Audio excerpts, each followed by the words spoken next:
The woman dragged the pine log uphill alone. Jacob Morgan watched from his horse on the ridge.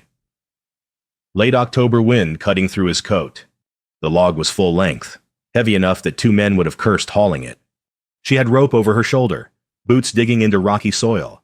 Her faded calico dress mud-stained to the knees. Most women would have quit an hour ago. He nudged his horse down the slope. The half-built cabin came into view, walls barely chest-high, no roof, surrounded by scattered tools and cut timber.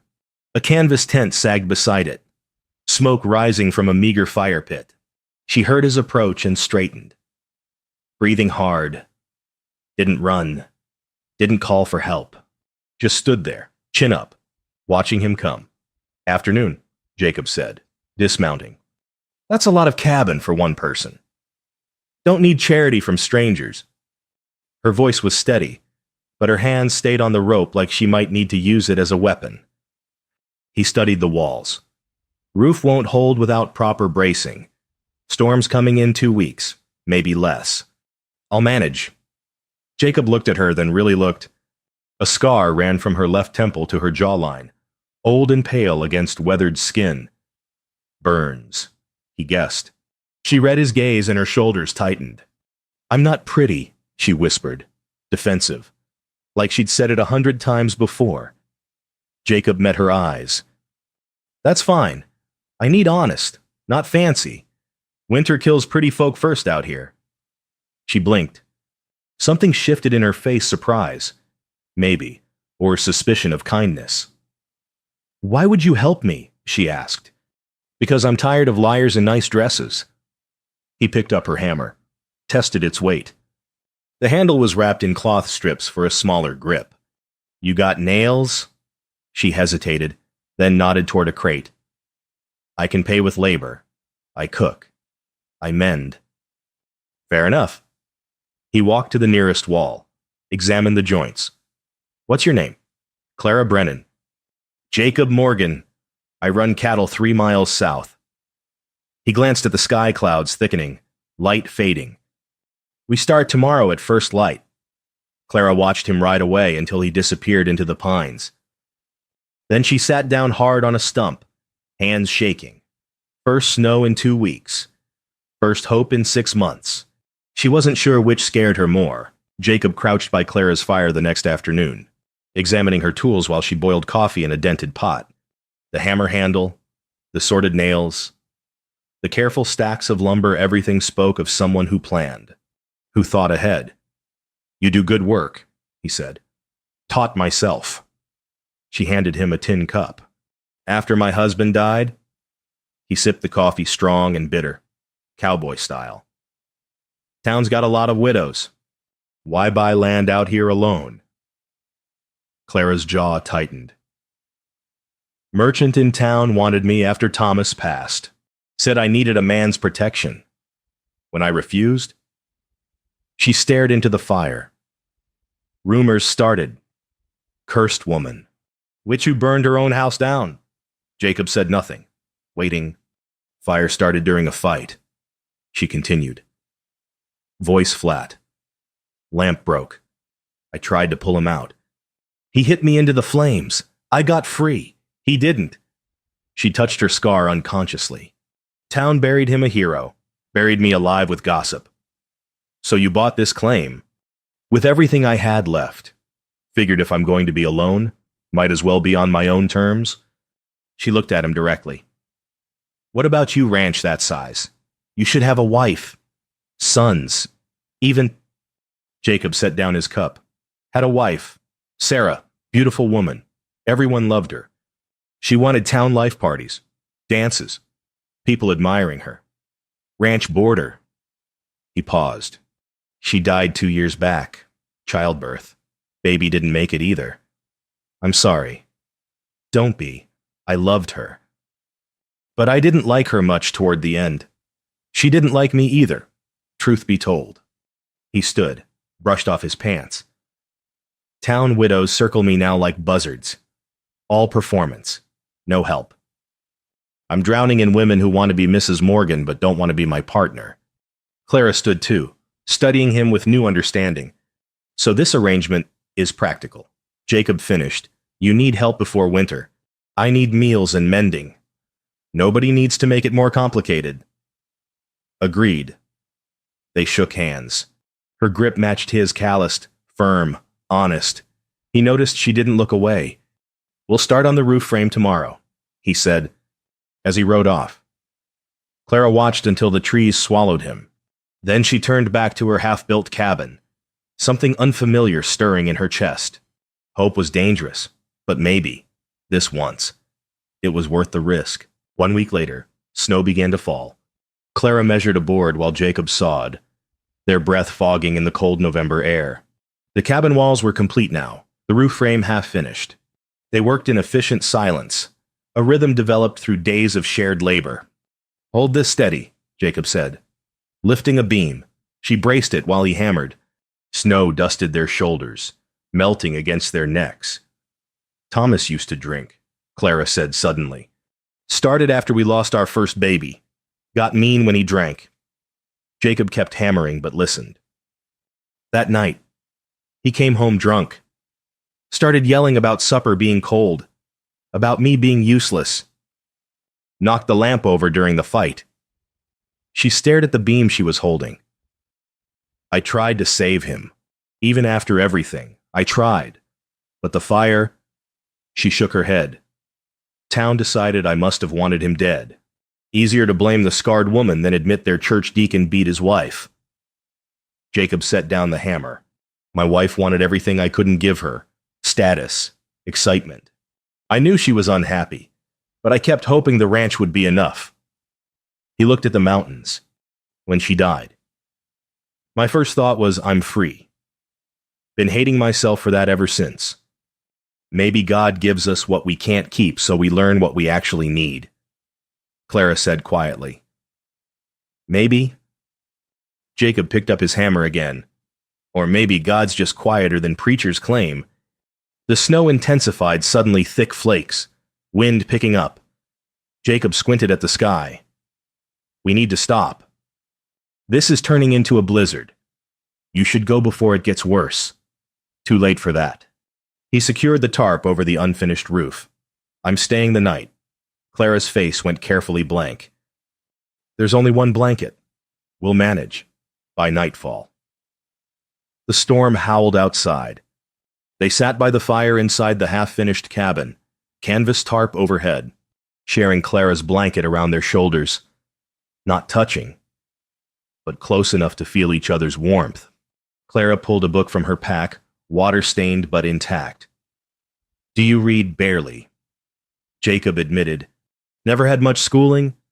I could teach you, if you want. I'd like that. She opened to a marked page and began reading aloud Homer's Odyssey. Penelope waiting for Odysseus.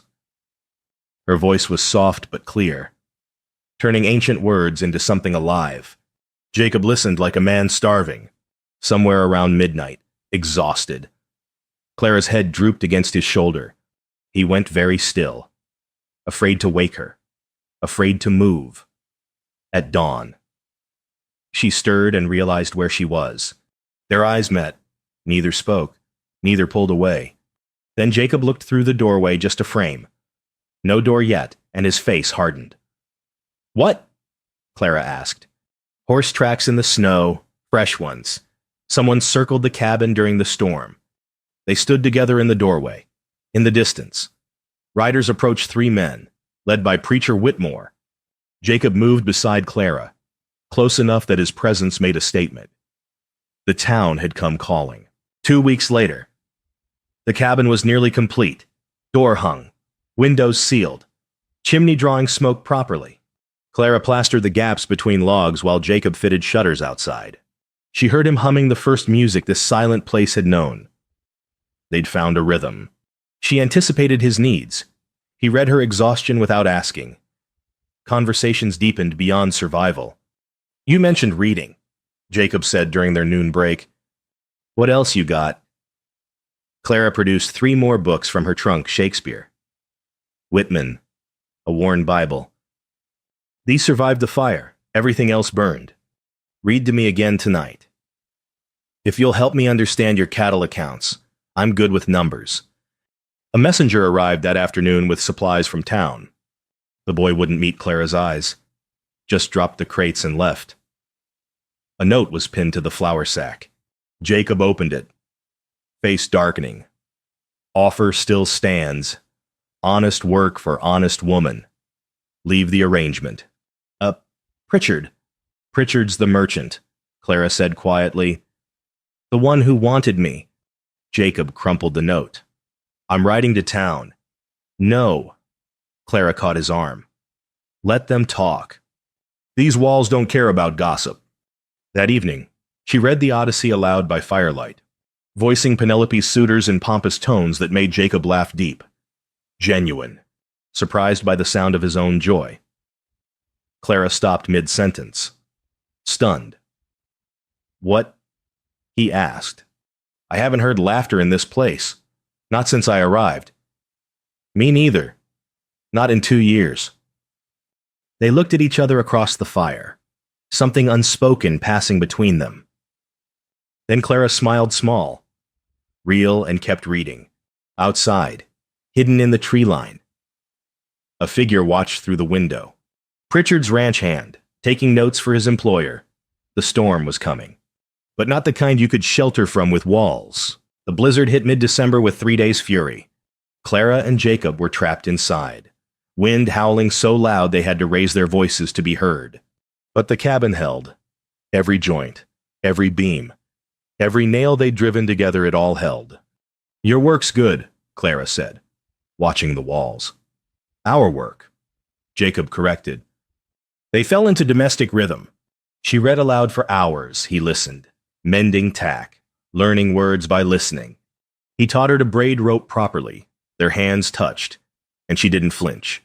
The second night, she woke screaming. Clara.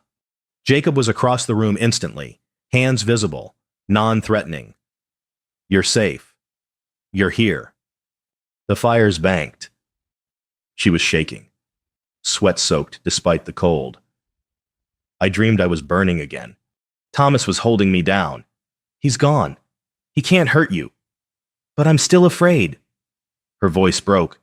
I hate that I'm still afraid to be touched, to trust anyone close to me. Jacob sat on the floor beside her bedroll, careful to keep distance.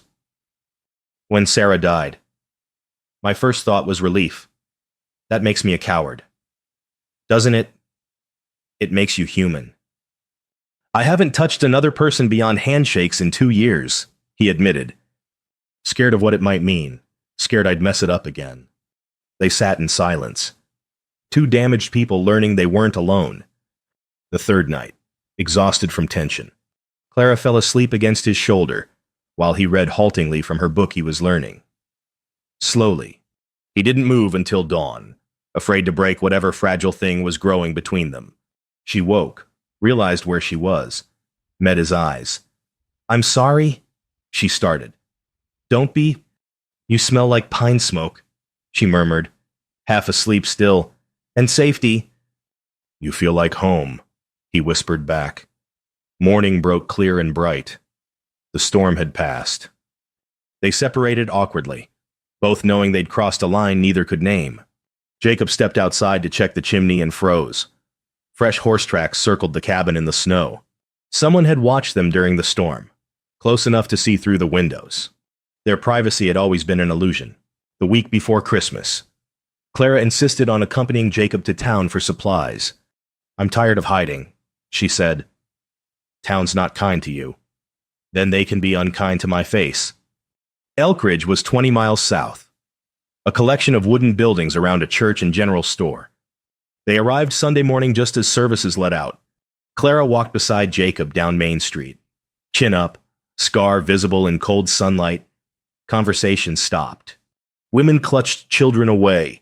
Men stared with contempt or unwanted interest. Preacher Whitmore blocked the mercantile steps, flanked by Amos Pritchard and 3 church elders. Brother Morgan, the preacher's voice carried, this woman is known for sin. You defile her and yourself with this arrangement. People gathered, forming a crowd.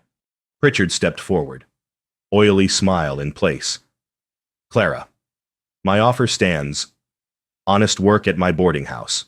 Save both your reputations and this. The trap closed around them: public accusation, social pressure, the weight of judgment. Jacob felt panic rise, the old instinct to avoid scandal, to protect his name.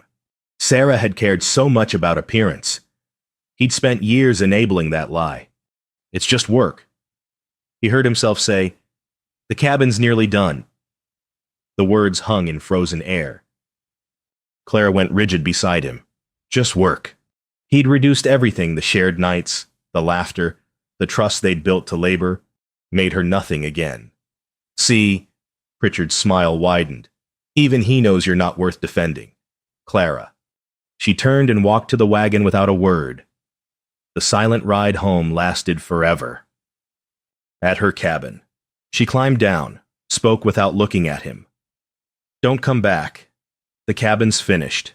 Our contract's done." She closed the door he'd hung in his face. Jacob sat in the wagon, snow beginning to fall again, and understood exactly what he'd done. He'd chosen reputation over truth, just like before. And this time, he'd destroyed something real. Christmas week arrived cold and clear. Jacob sat alone in his ranch house, whiskey bottle on the table, staring through frost-glazed windows at his wife's grave on the hill. The house was warm, well-built, empty as a church on Monday. He'd done it again. Chosen appearance over honesty, cowardice over courage. Clara had offered him truth rough, scarred, real truth, and he'd called it just work, to save face in front of people whose opinions meant nothing. The bottle sat untouched. Drinking wouldn't fix this. 3 miles away, Clara worked alone in lamplight, finishing the final details: barn door, garden fence, small repairs. Her hands moved automatically, but her mind was numb. She should have known better than to hope. Men always disappointed, even good ones. Especially good ones, because their betrayals hurt worse. Christmas morning, she woke to find something on her doorstep: wildflowers, frozen in ice like preserved memories.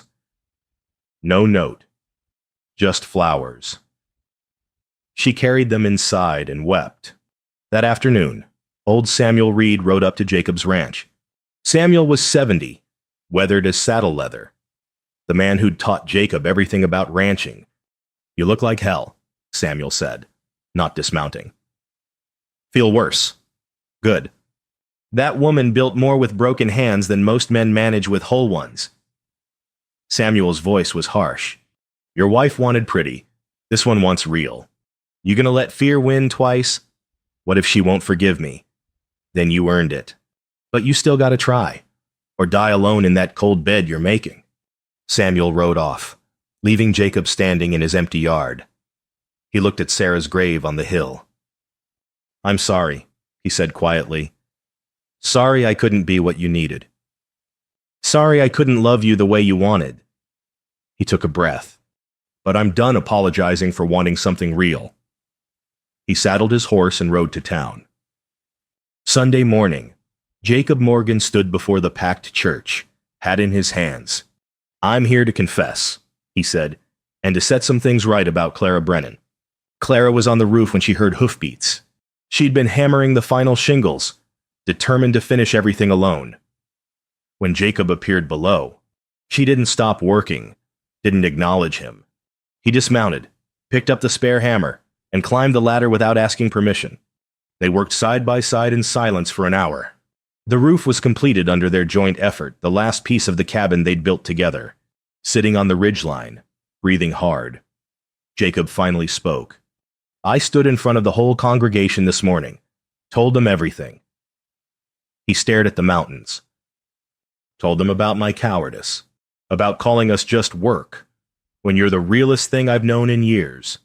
Told them you're worth 10 of their so-called decent folk." Clara said nothing, waiting. "I said if they wanted to judge someone, judge me. You built a life from ash while they threw stones." He turned to face her. "I'm not good with words. Clara. Got that proven Sunday last. But I'm good with my hands, and I'm trying to be good with my heart. What are you asking? Jacob, let me build a life with you. Not pretty, not fancy. just honest.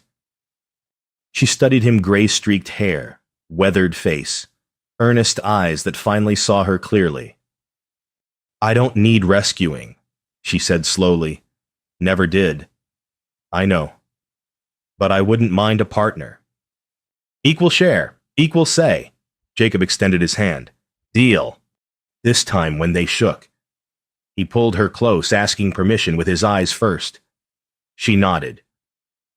Their first kiss was gentle, terrified, perfect. A sound made them look up. On the horizon. Dust rose wagons approaching. What's that? Clara asked. Town families. After my sermon, some folks felt ashamed. They're bringing lumber, tools, food. Jacob smiled slightly. They want to help build your barn. Our barn, Clara corrected. They climbed down as the first wagon arrived, families with children, men with tools, women with food baskets. Preacher Whitmore came, awkward and apologetic. Even Pritchard slunk past, unable to meet anyone's eyes. The community that had judged them came to rebuild. Clara stood beside Jacob, watching them work, and felt something she'd thought was lost forever. She belonged somewhere again. Late March brought the first true spring day. Clara woke in the finished cabin. Sunlight streaming through windows Jacob had fitted perfectly. He was asleep in the chair by the banked fire he rode home most nights, courting properly, respecting her need for time and space. She watched him sleep. This man who'd chosen truth over ease, partnership over appearance.